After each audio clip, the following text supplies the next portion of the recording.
Bonsoir, M. Raymond. Bonsoir, M. le maire, ça va bien? Très bien, merci vous-même. Ça va très mal. Membre du conseil, membre de la direction. M. le maire, vous voulez m'enlever mon golf, pour lequel j'ai investi 18 millions de dollars cette année de ma vie.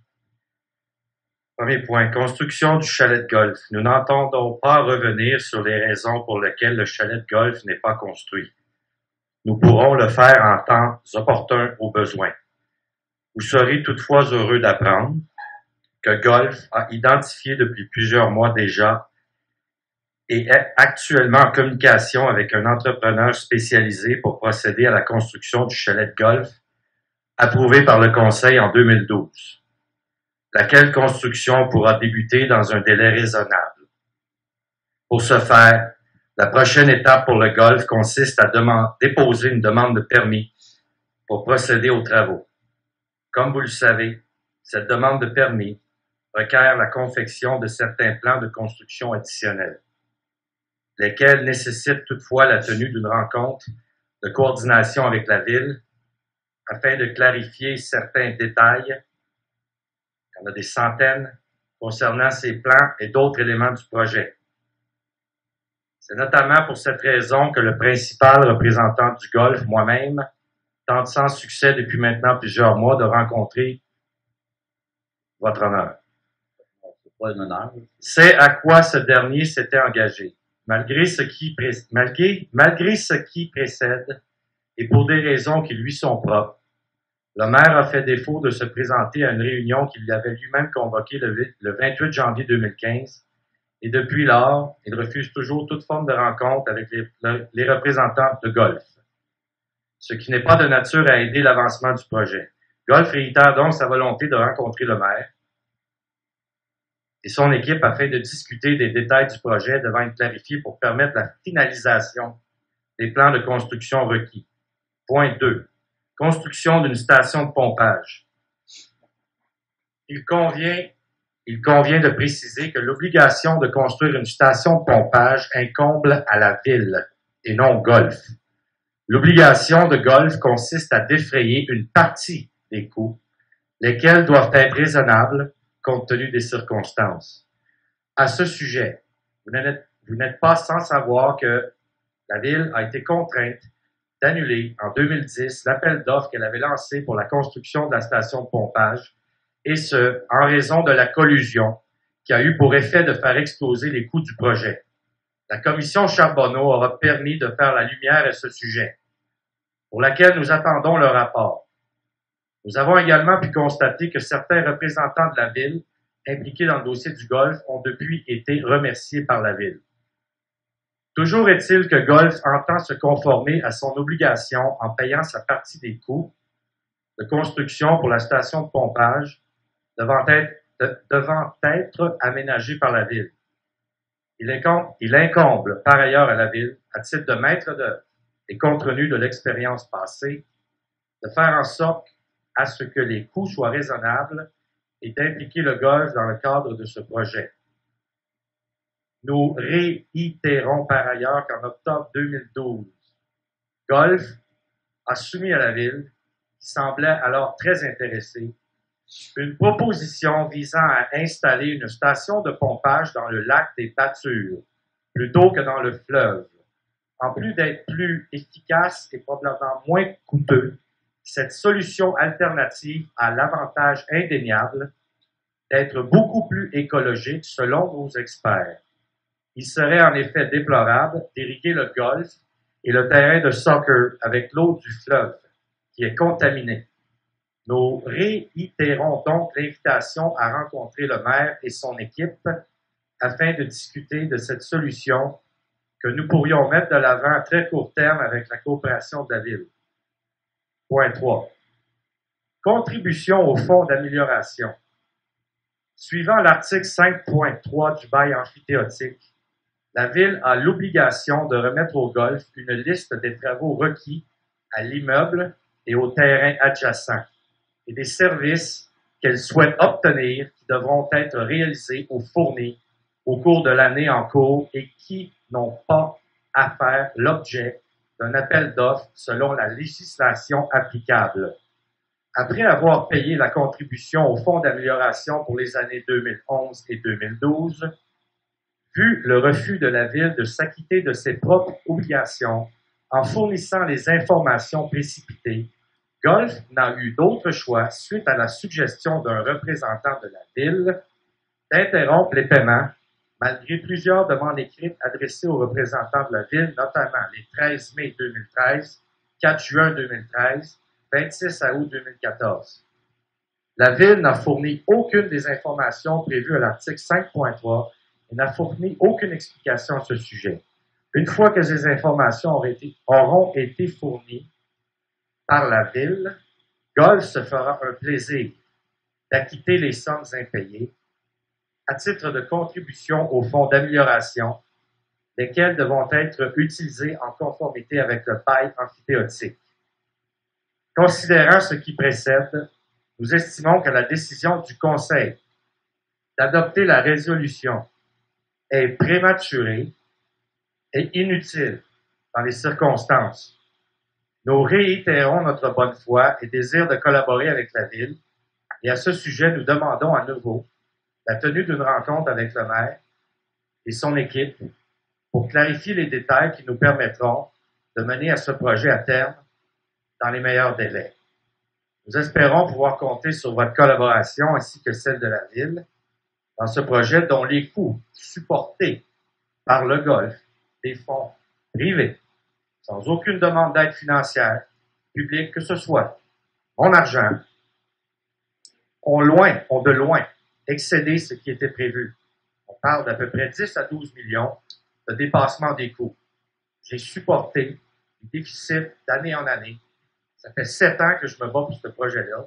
Là, récemment, j'apprends que je risque de perdre 18 millions de dollars après avoir passé 7 ans de ma vie à me battre pour la réalisation de ce projet. Donc, vous comprendrez que je suis un peu passionné, parce que n'importe quel homme d'affaires qui viendrait d'apprendre par les journaux, il risque de faire un investissement de 18 millions de dollars. Les golfs tombent comme des mouches au Québec. Les institutions financières ne prêtent pas au golf. Je devrais recevoir une médaille. Soutenue, année après année, déficit après déficit. On ne rentre pas dans les difficultés avec lesquelles on a eu à faire face. C'est pas pour une autre fois. Donc, avec tout le respect, je vous demande si vous avez toujours l'intention de tenter, je dis bien de tenter, de m'enlever mon golf. C'est votre question? C'est ma question. Premièrement, merci de la prestation. Trop peu, trop tard, et j'avais invité les conseillères à aller de l'avant avec la proposition de ce soir. Et contrairement à ce que vous avez dit, on a eu une rencontre au moment de mon poste pour discuter avec vous pour le golf, pour essayer de régulariser la situation.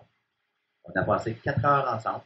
Vous m'avez fait l'apologie de l'administration précédente en disant ce qu'il aurait dû faire, ce qu'il va faire, tout ça. L'appel d'offres qui a été fait en 2010, pour des raisons X qui peuvent être correctes aussi, dans le cadre de l'UPAC, le dira s'il y a lieu. Mais nonobstant ça, on a envoyé des lettres. Il en demeure aucun signal radar de votre part. J'ai même écrit personnellement parce que je considérais que la relation d'affaires était importante au niveau de partenariat et je crois personnellement que le golf à l'Épaisseur a sa place et que ça va être un beau projet porteur. Vous aviez des bonnes idées. Mais malheureusement, il semblait que la discussion semblait être dans un sens. Et pour ce qui était des conditions qui auraient dû être déjà faites, ils n'ont pas été faits. Et récemment, j'ai essayé de communiquer avec vous. J'ai envoyé une lettre personnellement. Aucun signal radar. Bizarrement, ce soir, vous nous présentez en victime devant moi, alors qu'on arrivait avec une réglementation qui pourrait peut-être, et on vous aurait tout le loisir d'en discuter dans la procédure et aussi en arbitrage pour ce qui est du bail. Alors, c'est pas moi qui ai inventé le contrat que vous avez signé au préalable. C'est la réponse que je pourrais vous donner. Me permettez-vous une réplique? C'est rare que j'ai la chance de vous parler, alors je vais en profiter. Bon, premièrement, une seule lettre n'a pas été répondue dans toute l'histoire du golf. La vôtre que vous m'avez écrite. On n'a reçu aucune autre mise en demeure, aucune autre lettre pour laquelle on n'a pas répondu. Premièrement. Est-ce que vous avez reçu aussi une mise en demeure du ministère de l'Environnement pour non-conformité de votre certificat de Nous avons reçu une poursuite du ministère de l'Environnement pour laquelle nous collaborons avec le procureur de la Justice, avons plaidé non coupable, avons jusqu'au 17 mai 2015 pour continuer les procédures. Et il ne m'a pas appelé vendredi, pas passé, l'autre vendredi d'avant sur mon cellulaire et me dire que vous metteriez faire ma carrière politique et que vous laveriez tout le monde. Je vous ai appelé Oui. vendredi, à l'entour de 4 heures, pour vous dire que vous étiez très mal conseillé. Souvenons-nous qu'on a passé 4 heures ensemble le 9 septembre 2014. Pendant ces 4 heures-là, moi et mon bras droit, vice-président des opérations, vous et votre attaché politique, vous nous avez donné l'occasion d'exprimer la torture que nous avons subie par une ville en état de corruption. Nous nous sommes battus pour faire canceller une station de pompage corrompue qui devait être construite à 1 kilomètre du site. 1 kilomètre du site. Tout ça avec preuve à l'appui pour faire gonfler les coûts de construction. Nous avons des centaines d'éléments pour lesquels nous a refusé, comme par exemple une clôture pour pouvoir protéger les gens de marque forte et non pas une clôture qui est esthétique, qui peut faire que les balles de golf rebondissent et peuvent sévèrement endommager les gens. Nous avons parlé vendredi passé ensemble. J'ai été d'une politesse et d'une gentillesse. Je vous ai demandé la permission de prétendre que pendant un petit bout de temps, je pourrais être votre conseiller. Je vous ai expliqué que n'importe quel entrepreneur qui se ferait enlever un projet dont il a investi 18 millions va se battre. C'est normal. Pas personne qui va se faire enlever un projet sans se battre. Je vous ai invité, parce que vous étiez en retard à un rendez-vous, à me recontacter à 6 heures pour que je puisse vous annoncer des très bonnes nouvelles et toutes les solutions qu'on pense qui peuvent régler les problèmes. Je vous ai même demandé d'amener un petit sandwich parce que dès qu'on retourne dans nos familles, on va avoir le sourire. Vous n'avez pas retourné mon appel après m'avoir promis qu'on pourrait se reparler. Mon bras droit a appelé à la ville lundi pour essayer de prendre un rendez-vous avec mon adjoint politique, juste pour couper court pour respect pour les autres. Mon adjoint, puis elle a essayé de vous contacter pour booker un rendez-vous mercredi dernier, puis vous n'avez jamais retourné. Pas avec vous. Elle a refusé.